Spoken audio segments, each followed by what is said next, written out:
होपोनो अगर आप फॉलो कर रहे हो तो आपको एक और इम्पॉर्टेंट पॉइंट है इससे रिलेटेड कि अपनी बॉडी में आप एनर्जी किस तरह से रख रहे हो उस चीज़ का भी ध्यान रखो। जैसे जैसे कि आपका जो भी नेचर है आप उसको एक्सेप्ट करो। ठीक है, जो भी अगर आप कैसे भी हो, आपका गुस्सा ज़्यादा है या फिर कोई भी किसी टाइप का चिड़चिड़ापन वाला नेचर है या जैसे भी हो, तो वो एक्सेप्ट करो। जैसे वो चल रहा है ना कि अपनी बॉडी को आप पूरी तरह से एक्सेप्ट करना चाहिए, और जैसे भी हो अपने आप को एक्सेप्ट करो, कैसे भी हो, चाहे वो सामने वाले को अच्छा लग रहा हो या ना लग रहा हो, अपने आप को एक्सेप्ट करो कि हाँ मैं तो ऐसी हूँ।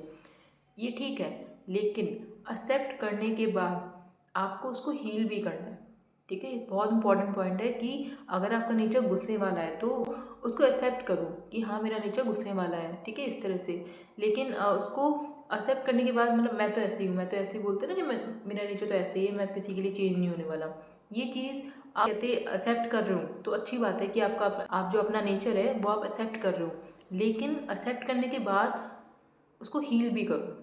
ठीक है, क्यों? क्योंकि ये एक एनर्जी डिसबैलेंस क्रिएट करता है। कभी भी ये नहीं कि आपका नेचर कुछ भी है और आप एक्सेप्ट करके बस अपने बाकी काम कर रहे हो। नहीं, एक्सेप्ट करने के बाद जो नेक्स्ट आपको करना है वो हील करना है। क्यों? क्योंकि जो हमारे अंदर जो एनर्जी है वो डिवाइन की एनर्जी है, उसका जो ट्रू नेचर है वो पीसफुल है। तो जब भी आप इस एनर्जी से हटोगे तो वो एनर्जी डिसबैलेंस में ही आएगा।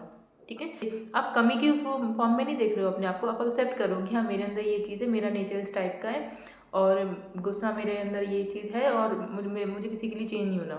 तो किसी के लिए मत करो आप ये चीज़ कि सामने वाले के लिए करो, सामने वाले के लिए नहीं करना है। आपने अपने आप को एक्सेप्ट किया कि मेरे अंदर ये चीज़ है, मेरा नेचर इस टाइप का है, अब आपको उसको हील करना है। ये आपकी रिस्पॉन्सिबिलिटी है। क्यों? क्योंकि वो पीस वाले जो एनर्जी है, पीस वाली जो वाइब्रेशन है, उससे ऊपर नीचे हो रहा है।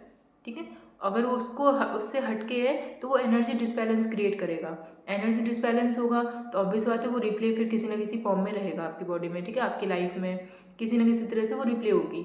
तो वो चीज़ मत करो, क्योंकि हो सकता है बहुत सारी सिचुएशन आपके नेचर की वजह से आ रही हो। तो आपको अपने लिए वो चीज़ करनी है। आपने एक्सेप्ट किया कि मेरे अंदर गुस्सा है, मैं चीज़ों पर रिएक्ट कर जाती हूँ जल्दी, तो तुरंत आपने होपोनो लगा के उसको हील किया। कैसे? कि मेरे अंदर जो कुछ भी है जो मुझसे रिएक्ट करवा रहा है, I am really sorry, please forgive me, I love you, I thank you. Simple. मेरे अंदर जो कुछ भी है जिसकी वजह से मेरा गुस्सा ज़्यादा है, I am really sorry, please forgive me, I love you, I thank you. ये करने से क्या होगा कि जैसे जैसे आप उसको एक्सेप्ट तो कर लिया है, आप उसको अवॉइड नहीं कर रहे हो, तो ये बहुत अच्छी चीज़ है कि एटलीस्ट आप एक्सेप्ट कर रहे हो। तो एक्सेप्ट करने के बाद जैसे आपने होपोनो से हील किया, तो उसकी जो एनर्जी होगी जो लो वाइब्रेशन की थी वो अब डिमिनिश हो जाएगी। ठीक है, अब मेन जो चीज़ है आपने उसको हील कर लिया, तो वो आपकी बॉडी में जो एनर्जी का बैलेंस होगा उसको बहुत अच्छा बना देगी। फिर उसका इफेक्ट आपकी लाइफ में भी देखने को मिलेगा। ये चीज़ आपको सामने वाले के लिए नहीं करनी है कि आप सामने वाले को अच्छा फील कराना चाहते हो या अच्छे से बात करना चाहते हो। नहीं, आप अपने लिए ये चीज़ करो कि मुझे अपनी एनर्जी का जो बैलेंस है उसको बनाए रखना है। ठीक है, ये चीज़ होनी चाहिए। और जो होपोनो जब आप फॉलो करते हो तो बहुत ज़रूरी है कि एनर्जी का बैलेंस बना रहे। होपोनो के अच्छे रिजल्ट के लिए एनर्जी का बैलेंस आपकी बॉडी में अच्छा होना चाहिए, वो डिसबैलेंस वे में नहीं होनी चाहिए। ठीक है, आप क्योंकि वो पीसफुल, मैंने पहले भी बोला है कि होपोनो जो है वो एक पीसफुल प्रेयर है, तो आपको उसी वे में आपको रहना है। आपकी बात करने में एक हम्बलनेस जो होती है वो होनी चाहिए अगर आप होपोनो फॉलो कर रहे हो। ठीक है, अगर वो अभी नहीं है तो उसमें कोई दिक्कत बात नहीं है, आप उसको उस लेवल तक ले जाओ। ये चीज़ आपको मैं बार बार बोल रही हूँ, ये आपको सामने वाले के लिए नहीं करनी है कि आपको सामने वाले से हम्बल से बात करनी है या फिर सामने वाले के लिए चेंज होना। नहीं, आप अपने लिए करो कि आपको हम्बलनेस अपने लिए लानी है, हम्बल तरीके से बात अपने लिए करनी है। जैसे जैसे होपोनो अप्लाई करोगे तो वो चीज़ सामने वाले से बात करने में खुद ही आ जाएगी। मतलब कि आपका जो बात करने का तरीका होना चाहिए वो एक हम्बल वे में होना चाहिए। आपका जो सिचुएशन हैंडल करने का तरीका होना चाहिए वो रिएक्टिव वे में नहीं होना चाहिए।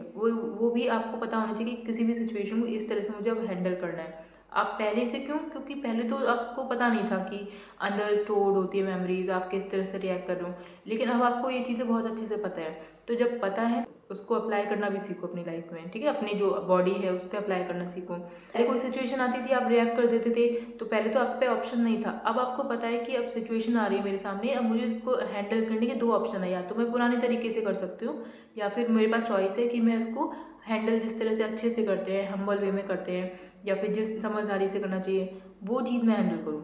ठीक है, वो आपको रिएक्टिव वे में हैंडल नहीं करना है। अगर आप रिएक्टिव हो रहे हो तो किसी ना किसी मेमोरी की वजह से वो चीज़ हो रही है, तो वो आप क्लीन करो तुरंत, फिर आपको सिचुएशन हैंडल करनी है। ठीक है, ये बहुत डिटेल वाली चीज़ें हैं, होपोनो में ये अंदर आती है, क्योंकि होपोनो क्या है, पूरा तरह से एनर्जी बेस्ड है। तो आपको अपनी एनर्जी का बहुत अच्छे से ध्यान रखना पड़ेगा कि आप किस तरह से बात करते हो, आप अपनी बॉडी में किस तरह से रख रहे हो एनर्जी को। अगर थोड़ा सा भी डिसबैलेंस हो रहा है तो आप होपोनो से उसको तुरंत हील करो। ये आपको अपनी बॉडी में नोट करना है ये सब चीज़ें, ठीक है।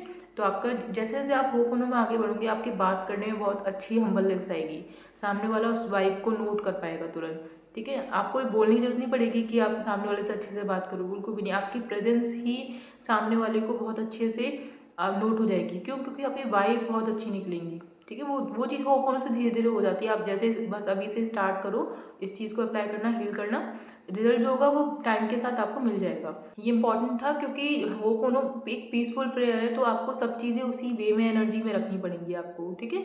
तो अगर आपका थोड़ा सा भी डिसबैलेंस आपकी बॉडी में हो रहा है, आप अपने आप को खुद को नोट करो कि कहीं थोड़ा डिसबैलेंस तो क्रिएट नहीं हो रहा है एनर्जी वाइज। तो अगर हो रहा है तो एक्सेप्ट करो सिंपल और हील करो। आपके पास ऑप्शन है, आप होपोनो से हील कर सकते हो अच्छे से। किसी भी वे में हो रहा है वो अपने आप को आपको नोट करना पड़ेगा कि आप किस तरह से अंदर से हो।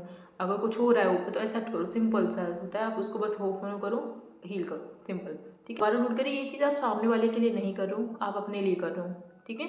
वो चीज़ जैसे जैसे ठीक हील होगी आपके आसपास के लोगों को खुद ही वो चीज़ फील होने लगेगी, आपके बॉडी से वो चीज़ वाइब निकलेगी जो सामने वाले को अपने आप ही नोट हो जाएगी। तो वो चीज़ आपको पहले से सामने वाले के लिए नहीं करनी है कि मुझे जाके जानबूझ के अच्छे से बात करनी है, नहीं।